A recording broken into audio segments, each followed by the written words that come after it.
Assalamualaikum warahmatullahi wabarakatuh. Saya Nur Hayati dari kelas Biologi 3, Fakultas Sains dan Teknologi, Universitas Islam Negeri Sumatera Utara. Baiklah, di sini saya akan menjelaskan materi bahasa Indonesia yang berjudul tentang daftar pustaka. Baiklah, langsung saja saya jelaskan mengenai daftar pustaka. Daftar pustaka adalah sebuah halaman yang dapat dikatakan halamannya itu wajib ada atau wajib dibuat ketika kita membuat buku atau karya tulis yang lainnya. Karena hampir semua karya tulis selalu mencantumkan daftar pustaka di akhir karangannya. Hal ini dibuat guna untuk mempermudah pembaca yang ingin meninjau lebih atau mengetahui tentang apa yang sudah ditulis. Selain itu, bisa juga sebagai acuan untuk pengecekan apakah sudah sesuai dengan buku yang tertera dalam pembuatan makalah atau sebuah karya tulis tersebut. Fungsi daftar pustaka. Daftar pustaka dapat berfungsi sebagai pelengkap dan sebuah catatan kaki. Dalam daftar pustaka, kita dapat mengetahui keterangan-keterangan yang lengkap mengenai buku ataupun majalah tersebut. Adapun fungsi lain dari daftar pustaka adalah yang pertama, memberikan informasi bahwa pernyataan yang dibuat bukan hasil pemikiran sendiri, tapi juga ditambahkan dengan pemikiran orang lain. Yang kedua, apabila pembaca menginginkan mendalami lebih jauh pernyataan yang dikutip, dapat membaca sendiri referensi yang menjadi sumber kutipan. Yang ketiga, memberikan apresiasi atau penghargaan terhadap penulis buku yang telah membantu kita dalam penulisan karya tulis yang kita selesaikan. Yang keempat, menjaga profesionalitas penulis terhadap karya tulis yang telah dia buat. Unsur-unsur daftar pustaka. Untuk persiapan yang baik agar tidak ada kesulitan dalam penyusunan daftar pustaka, kita harus mengetahui pokok-pokok mana yang harus dicatat. Pokok-pokok penting yang harus dimasukkan dalam sebuah daftar pustaka adalah nama pengarang yang dikutip secara lengkap, judul buku termasuk judul tambahannya, data publikasi yaitu penerbit, tempat terbit, tahun terbit, cetakan keberapa, nomor jilid, dan tebal atau jumlah halaman buku tersebut. Kemudian untuk sebuah artikel diperlukan pula judul artikel yang bersangkutan, nama majalah, jilid, nomor, dan tahun. Selanjutnya, syarat pembuatan daftar pustaka. Adapun beberapa ketentuan serta aturan cara penulisan daftar pustaka yang baik dan benar. Yang pertama, bagi penulis yang menggunakan marga atau keluarga, nama marga atau keluarganya ditulis terlebih dahulu.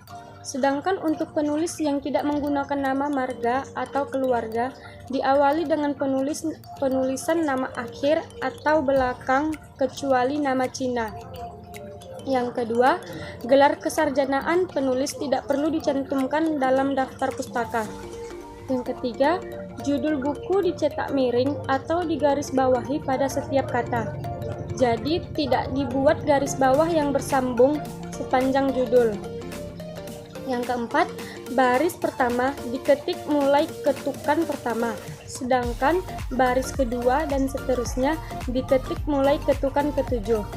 Yang kelima, jarak antara baris satu dengan baris berikutnya 1 spasi.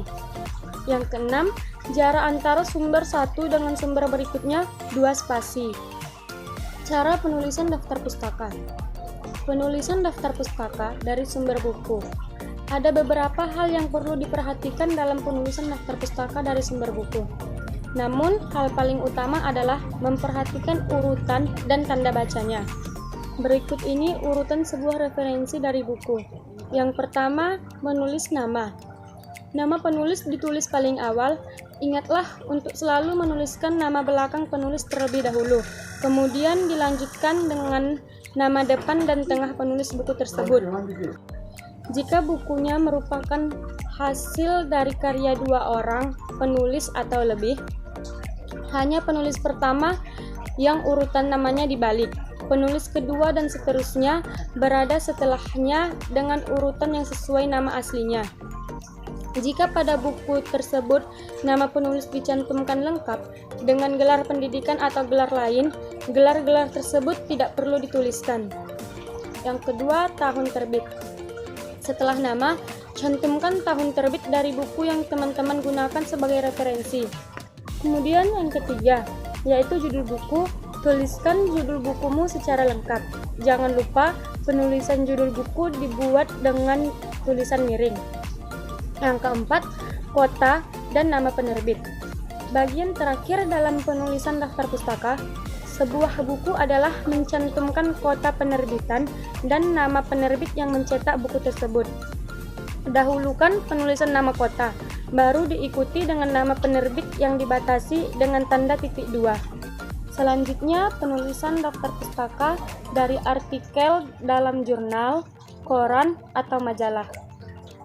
Tidak berbeda jauh dengan penulisan dari sumber berupa buku, teman-teman pun perlu mencantumkan nama penulis, tahun terbit, judul artikel, hingga kota dan nama penerbit. Hanya saja, ada perbedaan penulisan untuk beberapa urutan tersebut, yaitu sebagai berikut. Yang pertama, nama. Pastikan nama yang kalian tulis dalam daftar pustaka artikel tersebut adalah penulis artikelnya, bukan editor dari jurnal, koran, ataupun majalah yang menjadi sumber referensi. Kemudian, judul. Dahulukan penulisan judul artikel yang menjadi sumber referensi. Menulis tidak dengan format italik, melainkan tegak lurus dengan pemberian tanda kutip pembuka dan penutup. Setelah itu, lanjutkan dengan penulisan sumber jurnal ataupun majalah yang membuat artikel tersebut. Penulisan nama jurnal, majalah, atau koran baru dicetak miring. Ikutkan di halaman beberapa artikel tersebut dimuat yang ditulis dalam tanda kurung. Kemudian penulisan daftar pustaka dari internet. Selain artikel cetak, tidak jarang seseorang mengambil sumber tulisannya dari artikel-artikel internet atau dalam jaringan daring atau online. Untuk penulisan daftar pustaka dari internet, seperti ini urutannya. Yang pertama, menulis nama. Cara penulisan nama untuk artikel daring tidak berbeda dengan penulisan nama dari sumber buku maupun artikel cetak. Yang kedua, tahun penayangan. Tuliskan tahun penayangan dari artikel tersebut. Yang ketiga, judul. Judul artikel daring tidak ditulis secara italik, melainkan hanya diapit tanda kutip. Dan yang keempat, URL. Jangan lupa menyalin alamat URL dari artikel tersebut agar dapat diakses jika ada yang ingin membuktikan kesahihannya.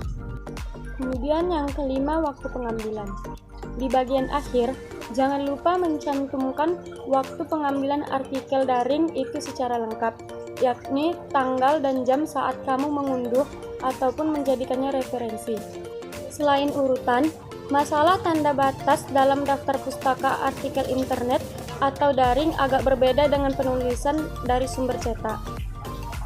Tanda titik sebagai batas hanya berlaku untuk mengakhiri nama penulis dan tahun penayangan.